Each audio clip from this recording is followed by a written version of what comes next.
ప్రకటన గ్రంథం 4వ అధ్యాయం ఈరోజు ప్రారంభిస్తున్నాము. యేసు ప్రభు దానికి ముందు ఆయన 7 సంఘములకి ఆయన వాక్ను పంపిస్తూ 7 సంఘములకి రాయవలసిన మాటలు ఆయన తెలియజేశాడు. 7 సంఘములకి ఇవ్వాల్సిన హెచ్చరికలో ఆయన తెలియజేశాడు. అందులో 5 సంఘములకి మారు మనస్సు పొందితే సరే అన్న బోధిస్తూ వారి క్రియలు మొదటి క్రియకి రావాలని, వారి జీవిత విధానాలను మార్చుకోవాలని అవన్నీ తెలియజేస్తూ నెక్స్ట్ 2 సంఘములకి ఒక సంఘానికి అంటాడు నీకున్న బలం కొద్దిది, హోల్డ్ ఆన్, అది స్మరణకు అంటాడు, భరించుకో, ఓర్చుకో, సహించుకో, ఈ ఇందులో నువ్వు దాటి వస్తే జీవ కిరీటాన్ని ఇస్తాను. అదే రీతిగా మనం ఫిలదెల్ఫియా సంఘాన్ని చెప్తాడు దేవుడు, నీకున్న శక్తి కొద్దిగా, కానీ నీ ముందు నేను తలుపు తెరుస్తున్నాను, నేను తెరిచిన తలుపు ఎవరు మూయలేరు, నేను మూసిన తలుపు ఎవ్వరు తెరవలేరు. అక్కడ చెప్పుకుంటూ అవన్నీ సంఘములకి ఈ విషయాలు తెలియజేయి అన్న తర్వాత నెక్స్ట్ 4వ అధ్యాయం చూస్తున్నాము. అక్కడ ఒక తలుపు తెరవబడతాం చూశాడట. ఆకాశంలో పరలోకంలోకి in heaven a door was open. ఆ తలుపు తెరవబడిన తర్వాత అక్కడ ఒక స్వరము వినబడుతుంది. ఆ స్వరము ఏమని చెప్తుంది? పైకి రా, కమ్ అప్ హియర్, జరగబోయే విషయంలో నీకు తెలియజేస్తాను, పైకి రా. ఎంతమంది నమ్ముతున్నారండి యేసు ప్రభు మేఘారుడిగా రాబోతున్నాడని? ఎంతమంది సిద్ధం? ఎందుకంటే ఆయన వచ్చేటప్పుడు మీరు ఎత్తబడతారా లేదా? ఎందుకంటే ఈ అధ్యాయంలో చూసినప్పుడు it is not just saying అక్కడ తలుపు తెరవబడతాం అన్నప్పుడు దేవుడు వస్తాడంట, ఆహ్వానాన్ని ఇస్తాడంట, కమ్ అప్ హియర్. దేవుడు తన ప్రజల్ని కొనిపోతాడంట. ఈరోజు ఎంతోమంది దేవుని రాకడ సూచనలు గ్రహించకుండా, ప్రభు రాకడ కొరకు సిద్ధపడి ఉండాలని ఎరగకుండా, శ్రమలు దినాలు ముందు ఉన్నాయే వాటి నుండి తప్పించుకుంటానికి ఎలాగా? ఒకే మార్గం యేసునందు ఉంటాం కదా. చూసి దేవుని రాకడ సమీపంగా ఉంది. కానీ అదే సమయంలో యేసు ప్రభు ఉదాహరణలు, అనేక ఉదాహరణలు చెప్పుకుంటూ వస్తాడు. పెళ్లి కుమారుడు, అధిపతి, లేకపోతే రాజు, రాజకుమారుడు, లేకపోతే యజమాని, వివిధ రీతిలుగా చెప్పుకుంటూ వస్తున్నాడు. ఆయన తన సంఘం కొరకు వస్తాడు, తన ఇంటి కొరకు వస్తాడు, తన దాసుల కొరకు వస్తాడు, తన కొరకు ఎదురు చూచువారి కొరకు వస్తాడు అన్న విషయాల్ని ఆయన చెప్పుకుంటూ వస్తాడు. దేని గురించి తెలియజేస్తున్నాడు? ర్యాప్చర్. ఈ ర్యాప్చర్ విషయంలో చూసినప్పుడు కొంతమంది అయితే ర్యాప్చరే లేదు అన్నట్టుగా కొంతమంది బోధనలు ఉంటాయి. కొంతమంది అయితే ప్రీ ట్రిప్ ర్యాప్చర్ అంటే శ్రమలు, 7 సంవత్సరముల శ్రమల రోజు అంటే బైబిల్లో రాయబడింది 7 ఏళ్ళ శ్రమల రోజు. 7 ఏళ్ళు శ్రమలు ఉంటాయంట. 7 years ఆఫ్ ట్రిబులేషన్. అందులో ఈ ఆలయము ముందుగా, సంఘము ముందుగా ఎత్తబడుతుంది. Before 7 years of tribulation starts, the church is lifted. అది ఒకటి. రెండో రకం బోధ ఉంటుంది మిడ్ ట్రిబ్ ర్యాప్చర్. అంటే 3.5 సంవత్సరముల తర్వాత దానియేలు గ్రంథంలో తెలియజేసిన రీతిగా మధ్యలో ఎత్తబడతారు. మళ్ళీ ఇంకొక రకం ఉంటుంది పోస్ట్ ట్రిప్ ర్యాప్చర్. అంటే మొదటి కాక, రెండోది కాక, మూడోదిగా పోస్ట్ ట్రిప్ అంటే శ్రమలన్నీ అనుభవించిన తర్వాత అప్పుడు మాత్రమే ఎత్తబడతారు. You see it is much difference to say ఎప్పుడు ఎవరు ఎత్తబడతారు అనేది మనం నిర్ణయిస్తానికి లేదు. కానీ వాక్య ఆధారాన్ని చూసినప్పుడు మొదటిగా క్రీస్తు కొరకు సిద్ధపరచబడిన సంఘము నిశ్చయంగా శ్రమల ముందు ఎత్తబడతామనేదే వాక్యం తెలియజేస్తుంది. That is pre trip rapture. అనేక ఎవిడెన్సెస్.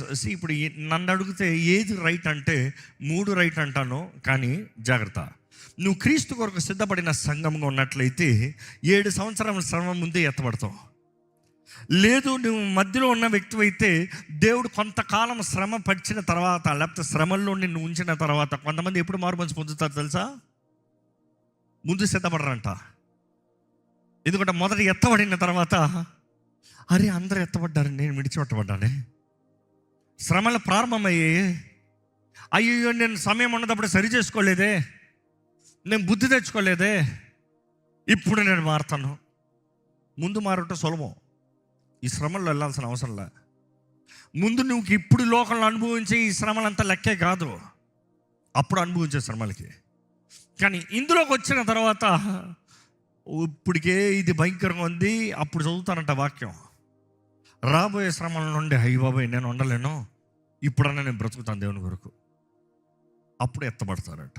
దాని నెక్స్ట్ 7 సంవత్సరముల తర్వాత ఉంటుంది చూడండి, ద పోస్ట్ ట్రిప్. భయంకరంగా ఉంటుంది. అందులో కొంతమంది మాత్రమేనంట, కేవలం కొద్ది మంది మాత్రమే దాన్ని దాటుకోగలుగుతారంట. అలాంటి వారు కూడా దేన్ని చూసి వీళ్ళెత్తబడ్డారు. అరే ఇప్పుడు చివరికి నేను కాకపోతే నా పని అయిపోయింది. అప్పుడు వస్తుంది కదా కష్టాలు. 666 ముద్ర లేకపోతే కొనటానికి లేదు, అమ్ముతానికి లేదు. తర్వాత చదువుకుంటూ వస్తాంలే. అవన్నీ ఆ వర్స్ట్ సిచ్యువేషన్లోకి, శ్రమల్లోకి వెళ్ళేటప్పటికి కొంతమంది మాత్రం తెగించుకుంటారంట. నేను చచ్చిపోయినా పర్వాలేదు కానీ నేను నరకానికి వెళ్ళను, నేను పరలోకానికి వెళ్తా. So that is where they try అనేది, they will be lifted. Bible ఉంటుంది, దానికి కూడా ఎవిడెన్స్. చివరి వరకు వారు ఉంటారంట, చూపిస్తా, అప్పుడు ఎత్తబడతారంట. So now here's the thing, choice మీది. ఎప్పుడు ఎత్తబడతారు? ఈ శ్రమలంతా నాకు వద్దు, క్రీస్తు కొరకు నేను సిద్ధపరచబడ్డా. I always say like this, pre tribulation rapture is, రక్షించబడినంత మాత్రాన నువ్వు వెళ్ళిపోయావు కాదు. It is a reward for your faithfulness towards Christ.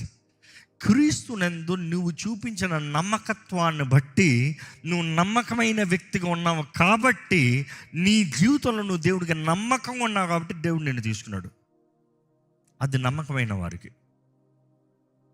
మిగతా వారు, దేవా బుద్ధి తెచ్చుకున్నాను ప్రభా, పాఠం నేర్చుకున్నాను ప్రభా, నన్ను వదలొద్దు ప్రభా, నేను వస్తాను ప్రభా, నన్ను తీసుకో ప్రభా, ఇదిగో అనుభవిస్తున్నాను ప్రభా, బుద్ధి తెచ్చుకుంటున్నాను ప్రభా, ఆ రకంలో ఉంటారా మీ ఇష్టం. Bible is very clear. బైబిల్లో చూసినప్పుడు తెస్సలోనికీయులకు రాసిన మొదటి పత్రిక 4వ అధ్యాయము 16-17 వచనాలు చదువుదామండి. ఆర్భాటముతోను ప్రధాన దూత శబ్దముతోను దేవుని బోరతోను పరలోకము నుండి ప్రభువు దిగివచ్చును. దేవుడు వస్తున్నాడంట. ఆర్భాటముతో, బోరదని శబ్దముతో దేవుడు దిగి వస్తున్నాడంట. చదవండి. క్రీస్తునందుండి మృతులైన వారు మొదట లేతురు. క్రీస్తునందు మృతులైన వారు మొదట లెగుతురు. ఇక్కడ గమనించండి, దేవుడు దిగి వస్తున్నాడంటే భూమి మీదకే కాదు, మధ్యాకాశంలోకి. Continue reading that. క్రీస్తునందు మృతులైన వారు మొదట లెగుస్తారంట. ఆ మీదట సజీవులమై నిలిచి ఉండు మనము వారితో కూడా ఏకముగా ప్రభువునందు ఎదుర్కొనుటకు ఆకాశ మండలమునకు మేఘముల మీద కొనిపోబడుదుము. మనం చూస్తున్నాము ఇక్కడ గమనించవచ్చు, ఎవరైతే క్రీస్తునందు మొదటగా మృతులయ్యారో వారు లెగుస్తారంట, వారు లేపబడతారంట. అంటే ఏంటి లేపబడతాం? ఏంటి మరలా ఈ శరీరంలోకి వస్తారా? Not in this body, super natural body. దాని తర్వాత సజీవులై ఉన్నవారు మధ్య ఆకాశంలో, మొదట వీరు ఎత్తబడతాం అంటే మధ్య ఆకాశంలోకి మరలా మనము, ఎవరైతే సజీవులు, మనమంటే మనం అప్పుడు సజీవులుగా ఉంటే, సజీవులైన వారు మధ్య ఆకాశంలోకి ఎత్తబడతారంట. Read that thing once again please. మధ్య ఆకాశంలోకి ఎత్తబడతారు. ఆ మీదట సజీవులమైన నిలిచిండు మనము వారితో కూడా ఏకముగా ప్రభువును ఎదుర్కొనుటకు ఆకాశ మండలమునకు మేఘముల మీద కొనిపోబడుదుము. And here we reach him in the air, meet him in the air. ఎక్కడంట? మేఘాల్లో ఆయనను కలుసుకుంటానికి వెళ్తున్నామంట. Here we meet. నెక్స్ట్ మిట్రి ప్రాప్తి చూసినప్పుడు దానియేలు గ్రంథము 7:25కి they take that verse as a reference. ఒకసారి చూద్దామా? ఈ రాజు మహోన్నతునికి విరోధముగా మాట్లాడుచు మహోన్నతుని భక్తులను నలుగగొట్టును. అతడు పండుగ కాలములను న్యాయ పద్ధతులను విచారణ చేయు బూనుకొనును. వారు ఒక కాలముల అర్ధకాలము అతని వశమును ఉంచబడుదురు. వారు ఒక కాలము అర్ధకాలము, which means a time, times and half a time. అంటే times plural, half a time, 3.5 years. అక్కడ 3.5 years తర్వాత వారు అప్పుడు ఎత్తబడతారు. There's the mystery of Daniel. ఆ 70 years ఆయన తెలియజేస్తున్న ఆ మిస్టరీ అందులో కూడా తెలియజేయబడుతుంది. దేర్ ఇస్ ర్యాప్చర్, ఎత్తబడతాము. ఈరోజు నీవు శ్రమల్ని సహిస్తానికి సిద్ధమా, లేకపోతే శ్రమల ముందే ఈరోజు దేవుని కొరకు సాక్షిగా నిలబడి ఎత్తబడతానికి రెడీయా? ఇంకా ఈ పోస్ట్ ర్యాప్చర్ చూసినప్పుడు this is what they believe in. Matthew 24 verse 29 to 31. ఆ దినములు శ్రమ ముగిసిన వెంటనే, ఇక్కడ యేసు ప్రభు మాట్లాడేది అంచె దినపు శ్రమలు, 7 ఏళ్ళు శ్రమలు. అందరు శ్రమల్లోకి వెళ్తారు. అక్కడ చీకటి సూర్యుని కమ్మును, చంద్రుడు కాంతిని ఇవ్వడు, ఆకాశము నుండి నక్షత్రములు రాలును, ఆకాశమందరి శక్తులు కదిలింపబడును. అప్పుడు మనుష్య కుమారుని సూచన ఆకాశమందు కనపడును. అప్పుడు మనుష్య కుమారుడు ప్రభావముతోను మహామహిమతోను ఆకాశ మేఘారూఢుడై వచ్చుట చూచి భూమి మీదనున్న సకల గోత్రముల వారు రొమ్ము కొట్టుకొందురు. సో ఇప్పుడు మనం చూస్తున్నాము, ఆయన 7 ఏళ్ళు శ్రమల తర్వాత ఆయన వస్తాడంట, మేఘారుడిగా వస్తాడంట, ఆయన బూరధ్వని శబ్దంతో వస్తాడంట, అందరూ ఆయన్ని చూస్తారంట. ఇందాక పౌలు రాసిన దాంట్లో ఏమని తెలియజేయబడుతుంది? మధ్యాకాశంలో ఆయన భూమి పైన అడుగు పెడతలే, he is in the sky, he is in the clouds, అందరికీ కనబడతలే. కానీ ఇక్కడేమో ద పోస్ట్ ర్యాప్చర్స్ అందరూ ఆ శ్రమలు అయ్యి ఇంక అయిపోయినరా బాబు అన్న పరిస్థితుల్లో ఆయన మేఘారుడిగా ఘనుడిగా వస్తున్నాడు. పోస్ట్ ర్యాప్చర్ మామూలుగా ఎట్లా ఉంటుందంటే, ఇదిగో నువ్వు ఎవడన్నా అప్పుడు ఎత్తబడతాను అంటే ఇవన్నీ అయిన తర్వాత దేవుడి దగ్గరికి అట్లెళ్ళి మరలా ఆయనతో పాటు ఇట్లొచ్చి నెక్స్ట్ ఏముంది, మిలినియల్ రూల్ ఉంది, 1000 ఏళ్ళ పరిపాలన ఉంది. అంటే ఊరక యూటర్న్ తీసినట్టు ఏంటి, ఇటు వెళ్ళి మళ్ళీ వచ్చి మళ్ళీ దేవునితో 1000 ఏళ్ళ పరిపాలన ఉన్నట్టు. So I see that is not really worth. నువ్వు ముందు ఎత్తబడటంలో, దేవునితో ఉండటంలో, దేవుని సన్నిధిలో ఉండటంలో, ఆయనతో ఆయన విందులో ఉండటంలో, మరలా ఆయనతో వచ్చి వెళ్తాంలో అర్థం ఉంది. చూసి బైబిల్లో చూసినప్పుడు అండి, ఆయన రాకడ సమీపంగా ఉంది. మరలా ఈ మాట చెప్తూనే ఉన్నాను. ఎందుకంటే ప్రభు ఆత్మ బయలుపరుస్తూనే ఉన్నాడు. సంగమా మేలుకు ఒకటే చెప్తాను, ప్రభు రాకడ సమీపం ఉంది. I tell you difference between ర్యాప్చర్కి ఆయన రెండవ రాకకి.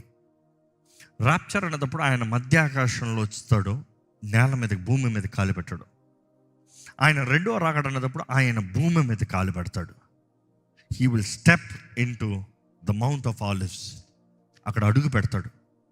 ఆయన వస్తాడు అన్న ప్రవచనము తెలిసిన వారు ఈరోజు ఇస్లాంలో ఏం చేశారంటే, యెరూషలేముని స్వతంత్రించుకున్న ముందు అప్పుడు ఆయన ఏ తలుపు నుండి, ఏ గుమ్మము నుండి వస్తాడో ప్రవచనము చదివి తెలుసుకుని ఈరోజు ఏం చేశారు తెలుసా, ఆ గుమ్మమంతా గోడలు కట్టి మూసేశారు. కానీ ప్రభు ఆర్భాటముతో ఆ రీతిగా మహిమ శరీరంలో వచ్చేటప్పుడు ఆ గోడ ఒక లెక్క. గుమ్మములారా మీ తలను పైకెత్తండి, మహిమగల రాజు ప్రవేశించినట్లు పురాతనపు తలుపులారా మీ తలను పైకెత్తండి. వచ్చేవాడు ఎవరు? ఆయన వీరుడు, ఈజ్ అ వారియర్. బైబిల్ అదే కదా మాట తెలియజేయబడుతుంది, ఈజ్ ద వారియర్. ఏ తలుపు కడితే, ఏ గోడ కడితే, ఏ గుమ్మాన్ని మూసి నువ్వు ప్రభుని ఆపగలవండి? ఇంకా జకర్యా గ్రంథంలో చూస్తాం, జకర్యా ప్రవక్త ప్రవచిస్తాడు ముందుగానే 14:4. ఆ దినమున యెరూషలేము ఎదుట తూర్పు తట్టునున్న ఒలీవ కొండ మీద, ఎక్కడంట? యెరూషలేము నందున్న తూర్పు తట్టు గుమ్మమంట. అదే లాక్ చేసి పెట్టారు, ఈరోజు క్లోజ్ చేసి పెట్టారు. చదవండి. ఆయన పాదములుంచగా ఒలివ కొండ తూర్పు తట్టుకును పడమటి తట్టుకును నడిమికి విడిపోయి సగము కొండ ఉత్తర తట్టు వైపును సగము కొండ దక్షిణపు తట్టునకును జరుగును గనుక విశాలమైన లోయ ఒకటి ఏర్పడును. ఏంటంట, ఆయన వచ్చేటప్పుడు ఏమవుతుందంట, అక్కడ కాలు పెట్టిన వెంటనే కాలు పెడితే భూకంపం వస్తుందంట. కాలు పెడితే భూమి 2 అవుతుందంట. నువ్వు కట్టిన గోడ ఏ మూలకుంటుంది అక్కడ? ఈ మనుషుడు దేవుని గురించి ఏమనుకుంటున్నాడండి? పాపం మనుషుడు చూసినాడు యేసు ప్రభు అంటే, అయ్యో పాపం, ఆ రోజు కొరడా దెబ్బలు కొట్టి ఆ వీధుల్లో ఈడ్చుకుని వెళ్ళి ఆయన పెట్టిన వేదన, బాధ, అప్పుడు ఆయన యెరూషలేముకి వచ్చినప్పుడు ఆ గాడిద మీద ఎక్కి వచ్చిన యేసు ప్రభు గుర్తున్నాడేమో.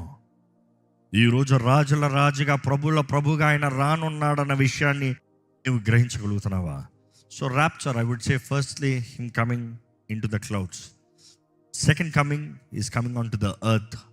ర్యాప్చర్ అనేటప్పుడు విశ్వాసులు, ఆయన ఎందుకు విశ్వాసం ఉంచిన వారు ఎత్తబడతారు ఆకాశంలోకి. సెకండ్ కమింగ్, ఆయన వస్తున్నాడు, ఆయనతో పాటు విశ్వాసులు నిలబడతారు. That is to rule. Next మనం చూస్తున్నాము, అందరూ చూస్తారు ఆయన వచ్చిన దినమున, అందరికి కనబడదు ర్యాప్చర్. అందుకని యేసుప్రభు చెప్తాడు, లూకాసు వార్తలు చూస్తాము, యేసుప్రభు చెప్తాడు, ఇద్దరు రుద్దుతూ ఉంటారంట, ఒకరు ఎత్తబడతారంట. ఇద్దరు పడుకుని ఉంటారంట, ఒకరు ఎత్తబడతారంట. One is lost, one is gone, one is left. ఈ శరీరం అనుకుని చూడు, నేను సూటు బూట్లు ఉన్నానేమో, సడన్గా ర్యాప్చర్ వచ్చిందనుకో, ఇప్పుడు ఐఎమ్ కాన్ఫిడెంట్. ఎత్తబడ్డాను అనుకో, నా బట్టలు నాతో వస్తాయా? బట్టలు మాత్రం మిగులుతుంది, నేను మహిమ శరీరంలో వెళ్ళిపోయా. అప్పుడు ఏమవుతుంది? అరే ఏమేడి మాయమేడే అనుకూర్చోడు. ఇప్పుడు యేసు ప్రభు వస్తే ఈ సంఘంలో ఎంతమంది ఎత్తబడతానికి సిద్ధం? జాగ్రత్త. అప్పుడు ఎంతమంది మేల్చబడతారు? అంత ఎఫ్ఐఆర్ కంప్లైంట్లు ఉంటాయి, లాస్ట్ లాస్ట్ లాస్ట్, కనబడతల, మిస్సింగ్, పలానా వారు మిస్సింగ్. శ్రమలు ప్రారంభమవుతాయంట. తర్వాత ఉంటావా నమ్మకంగా యేసు కొరకు? Can your faithfulness be rewarded? నీవు ఎత్తబడతానికి సిద్ధమా? చూసి బైబిల్ చూసినప్పుడు అండి, లూకాసు వార్త 21:28 వచనం, ఇవి జరుగును ఆరంభించినప్పుడు మీరు ధైర్యం తెచ్చుకొని మీ తలలెత్తుకొనిడి. మీ తల ఎత్తుకోండి. దేనికి? మీ విడుదల సమీపించుదనను. మీ విడుదల దేని గురించి మాట్లాడుతున్నాడు? పైన నుండి చదువుతూ వస్తే యుద్ధకరమైన పరిస్థితులు. దాని నెక్స్ట్ 24లో చూస్తాం, యుద్ధములు. ఇదిగో యుద్ధంలో వస్తున్నాయి, దేశం పైకి దేశాలు లెగుస్తుంది, కీడు తెగులు ప్రవహిస్తుంది, ఇమ్మోరాలిటీ, స్వార్థము, ఇటువంటి కార్యాలన్నీ జరుగుతుంది. కానీ ఇవన్నీ జరిగేటప్పుడు మీరు ధైర్యం తెచ్చుకోండి, మీ ఫ్రీడమ్ దగ్గర అవుతుంది. అంటే వాట్ ఈస్ ఈ సేయింగ్? ఇంక ఈ లోకంలో నువ్వు ఉండవు, ఇంక ఈ కష్టంలో నువ్వు ఉండవు, ఇంక ఈ వేదనలో నువ్వు ఉండాల్సిన అవసరం లేదు, నాతో వచ్చేరా. సో మిమ్మల్ని అడుగుతున్నాను, are you ready for rapture? ఎలాగో ఒక వ్యక్తి ర్యాప్చర్కి సిద్ధపడచ్చు. ఎలాగో ఒక వ్యక్తి ర్యాప్చర్కి సిద్ధపడచ్చు అంటే ఒకటే, రక్షించబడి ఉండాలి, తిరిగి జన్మించాలి. Salvation is a must. రక్షించబడి బాప్తిజం పొందు, రక్షణ నమ్మి బాప్తిజం పొందు, రక్షణ అనుగ్రహించబడుతుంది. రక్షించబడిన ప్రతి ఒక్కరూ ఆ నిత్యాగ్ని నుండి తప్పించబడుతున్నారు. రక్షణ నీకుంటే, క్రీస్తు రక్తము నీ పైన ఉంటే, మరణదూత దాటిపోయినట్టుగా దేవుడు తీసుకుంటాడు, చేస్తాడు, చూసుకుంటాడు అని వాక్యం తెలియజేస్తుంది. You see, Bible is very much emphasising salvation, saved life. రెండోది హోలీ లైఫ్, పరిశుద్ధత జీవితం. ఈ రాజులైన యాజక సమూహంగా, ఏర్పరచబడిన వంశంగా, ఆశ్చర్యకరమైన తలం వెలుగులోకి పిలబడిన వారుగా, మనము పరిశుద్ధులు. మన దేవుడు పరిశుద్ధుడు కాబట్టి మనం కూడా పరిశుద్ధులై బ్రతకాలని దేవుడు వాకి తెలియజేస్తుంది. అదే సమయంలో ఎవరు ఎత్తబడతారు అనేటప్పుడు, ఎవరైతే ఆయన రాక కొరకు ఎదురు చూసి సిద్ధపడతారో వారు ఎత్తబడతారు. అందుకనే బుద్ధి కలిగిన కన్యకలు, బుద్ధి లేని కన్యకల 10 కన్యకల ఉపమానం గురించి యేసు ప్రభు మాట్లాడటం జరుగుతుంది. అదే సమయంలో దేవుని వాక్యం తెలియజేయబడుతుంది, ఎవరి పేరైతే జీవగ్రంథంలో రాయబడి ఉందో వారు ఎత్తబడతారు, ఎవరి పేరైతే జీవగ్రంథంలో రాయబడి లేదో వారు ఎత్తబడరు. తలలో ఉంచుతామంటే ఈరోజు మిమ్మల్ని అడుగుతున్నా, ఎత్తబడతారా?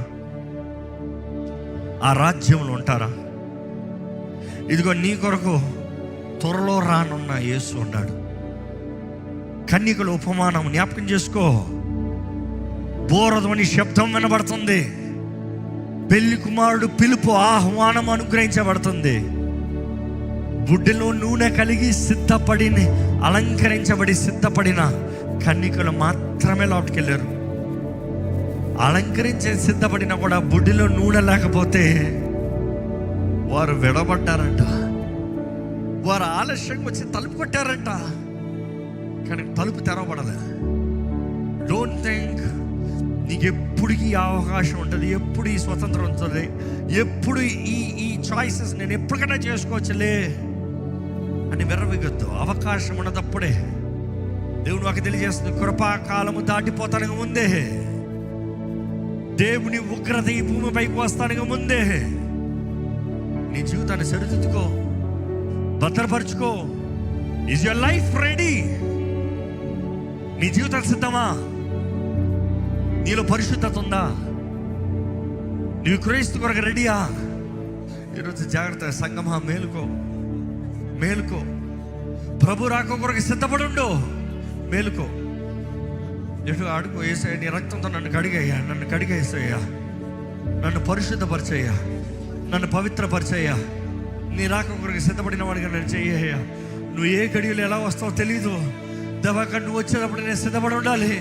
నువ్వు వచ్చేటప్పుడు నేను బ్రతుకుంటానా లేదో కూడా తెలీదు. నేను మరణించిన నా జీవితం ప్రయోజనకరంగా ఉండాలి. నేను ఎత్తబడాలి ప్రభువా. నేను విడబడకూడదు, నేను విడిచిపెట్టబడకూడదు. నేను ఎత్తబడాలి, నేను ఎత్తబడాలి. నేను నీ రాజ్యంలో ఉండాలి, నేను నీతో ఉండాలి, నేను నీ రాజ్యంలో కనుక ఉండాలి. ఈరోజు దేవుడు కోరేది అదే, నువ్వు ఆయన రాజ్యంలో కనుక ఉండాలని. ఈ లోకంలో నువ్వు ఏం సంపాదించినా దేవుడికి ఏం పెద్ద బాధ లేదు. Is not concern much, but what God is concern, ఆయన రాజ్యంలో నువ్వు కనుక ఉండాలి, ఆయన రాజ్యంలో నువ్వు కనుక ఉండాలి. ఏ సంపాదించుకున్నావు దేవుడి రాజ్యంలో? ఏమి విత్తావు దేవుడి రాజ్యంలో? ఏ పని చేసావు దేవుడి రాజ్యం కొరకు? ఏం కష్టపడవు దేవుడి రాజ్యం కొరకు? ఏమైనా ఉందా, లేకపోతే అంత ఈ లోకంలోనా, శపితమైన ఈ భూమిలోనా? Make a decision, I will live for you Lord. నీ కొరకు బ్రతుకుతానయ్యా, నీ కొరకు పని చేస్తానయ్యా, నీ సువార్తను ప్రకటిస్తానయ్యా, నీ మార్గంలో వెళ్తాను ప్రభా, నీ రాజ్యాన్ని కడతాను ప్రభా, నీ సాక్షిగా నిలుస్తానయ్యా, నాకు కలిగిన సర్వంతో నిన్ను సేవిస్తానయ్యా. యేసు ప్రభు ఈరోజు బలవంతుడండి. ప్రకటన గ్రంథంలో ధవళ సింహాసనం చూసినప్పుడు ఆయన భీకరుడంట. ఆయన చూస్తే భయం కలుగుతాడంట. ఆయన బలవంతుడు, ఆయన అభిషక్తుడు, ఆయనకి సాటి ఎవరు లేరు. There is none like him, there is no one compared to him. ఎవరితో ఆయన పోల్చగలుగుతావు? ఆయన అంటాడు కదా, ఎవరితో నన్ను పోల్చగలుగుతావు?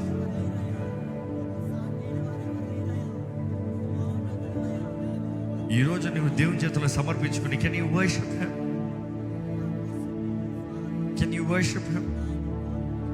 ఆ పెద్దలు చెప్పిన రీతిగా మహిమ, ఘనత, కృతజ్ఞత, స్తుతులు యుగ యుగములో నీకే కలుగునయ్యా. Praise him, Lord. I praise you, Lord. You are worthy. You are worthy. You are worthy. You are worthy. You are worthy, Lord. నీకు స్తోత్రములు ప్రభా, పరిశుద్ధుడా నీకు స్తోత్రములు, నీకు స్తుతి స్తోత్రములు, నీకు వందనములు. నువ్వు చేయి కార్యములు ఘనమైనవి, నువ్వు చేయి కార్యములు ఘనమైనవి ప్రభా, గంభీరమైనవి ప్రభా. ఆది నుండి అంతమెరిగిన దేవా, ఆదిలోనే జగతికి పునాది వేస్తానికి ముందే గొర్రెపిల్ల రక్తాన్ని చిందించిన ప్రభువా, మమ్మల్ని రక్షిస్తానికి, మమ్మల్ని విడిపిస్తానికి దేవా, మా జీవితంలో నువ్వు విలువనిచ్చి నీ పిల్లలుగా, నీ బిడ్డలుగా చేసుకుని దేవా, నీ సన్నిధిలో నిన్ను యుగ యుగములు ఆరాధించువారుగా, సేవించువారుగా, నీ నీడలో చింత, వేదన, భయం, బాధ లేని, ఆకలు దప్పికలు లేని, చీకటి లేని ఆ రాజ్యంలో నీతో పాటు ఉండాలని నిర్ణయించిన ప్రభువా, ఇదిగోనయ్యా ఈరోజు ఈ ఆలయంలో, ఈ లైవ్లో వీక్షిస్తున్న ప్రతి ఒక్కరు చూడు, నీ రాకడ సమీపంగా ఉంది. నీ రాకడ వచ్చేటప్పుడు మేము ఎత్తబడాలి ప్రభువా.